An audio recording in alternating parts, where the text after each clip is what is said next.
அப்படின்னு சொல்லி தான் சொன்னாங்க. என்ன பேசுறதுன்னு தெரியாம முழிச்சுக்கிட்டே வந்திருக்கேன். என்ன பேச போறேன்னு தெரியல.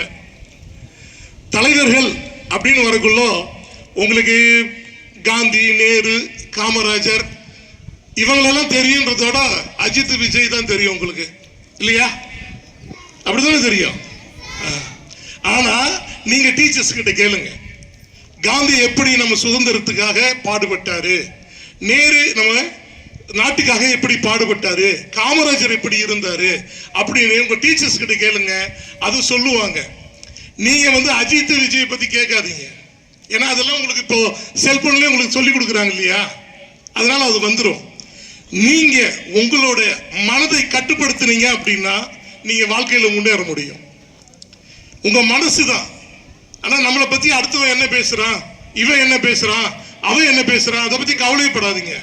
தாழ்ந்தாலும் பேசும், வாழ்ந்தாலையும் பேசும். இது வையகம். அதனால அதை பத்தியெல்லாம் நீங்க கவலையே படக்கூடாது. நமக்கு அச்சீவ்மெண்ட் என்ன? படிப்பு. அந்த படிப்பு மட்டும்தான் நமக்கு தேவை.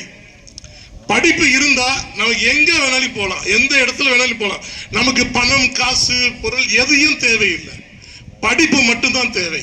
அந்த படிப்பு டீச்சர் சொல்லுவாங்க, ஒரு மணி நேரம் படிடா அப்படின்னு சொன்னாங்கன்னா நீங்க ஒரு 10 நிமிஷம் சேர்ந்து படிங்க. உங்களுக்கு கண்டிப்பா புரியும். நீங்க வின் பண்ணலாம்.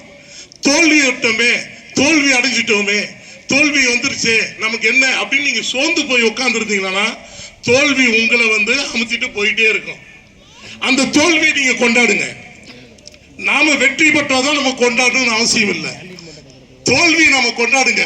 அந்த தோல்வியை ஒரு முறை என்ன பண்ணும், அது பயந்துட்டு உங்களை விட்டு போயிடும். நீங்க வெற்றி பெற்று ஈஸியா வந்துடலாம். அதுபோல உங்களுடைய வாழ்க்கைக்கு முக்கிய காரணம் இந்த படிப்புன்றது மட்டும்தான். படிப்பு மட்டும்தான் நமக்கு தேவை. நீங்க போறீங்க, ரோட்ல போடுறீங்க, நீங்க ரோட்ல போக கூட வலிக்கு விழுந்துடுறீங்க. வலிக்கு விழுந்தா என்ன பண்ணுவீங்க? யாருக்கும் தெரியாம எழுதணும். எழுந்ததுனாலதான் அது உங்களுக்கு அவமானம். அதே வாழ்க்கையில நீங்க வலிக்கு விழுந்தா நீங்க எல்லாரும் முன்னாலேயும் தைரியமா எழுந்து நிமிர்ந்து நடந்து போலாம். அப்பதான் உங்களோட வாழ்க்கையை பார்த்தா அவனுக்கு பயம் வரும். ஓகேவா? நீங்க தலைவர்களா வர்றதுக்கு மேலும் மேலும் நீங்க இந்த ஸ்கூல்ல நல்லா படிச்சு நீங்க தலைவரா இந்த ஸ்கூல் பெருமையும் உங்களுக்கு சொல்லிக் கொடுக்கும் டீச்சர்ஸ் பெருமையும் காப்பாற்றணும்னு சொல்லி எனக்கு வாய்ப்பளித்ததற்கு நன்றி தெரிவித்துக் கொள்கிறேன். நன்றி.